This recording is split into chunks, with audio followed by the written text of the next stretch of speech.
Amanda, maybe just talk, Amanda, your observations wearing both your Kindred group and your Canadian Gaming Association hats on what you've seen in the first 7 months of the market here.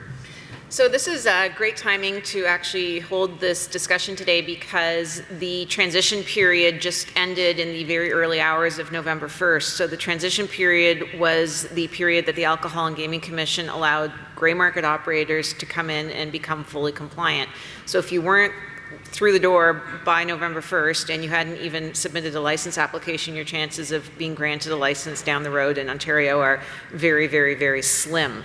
So in the first 7 months, you can kind of divide it into the very early days where there were a handful of operators that launched on day one. Unibet was one of them, but FanDuel, BetMGM, ScoreBet, PointsBet, there were a whole bunch of operators that launched in those very early days, and it was, to be fair, slightly chaotic.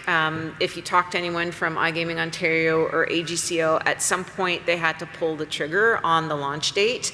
And they did prioritize speed to market, which meant not everything was going to be 100% perfect for launch.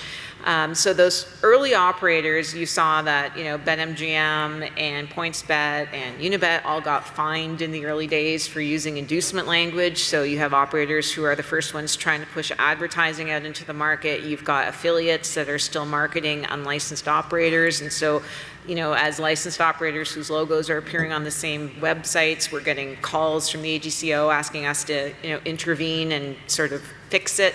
So those first sort of 4 months, it just felt like a lot of whack-a-mole, just trying to pop down, beat down, the problems that were popping up. And then as more and more operators started coming in, some of these challenges and pressures started to ease because, the pendulum started shifting more towards regulated operators versus the unregulated operators. So I think now that we're kind of hitting our stride at the end of the year, it's interesting to see we're pretty much at our peak now. We've got maybe another 10, 15 operators in the pipeline still trying to come into the market.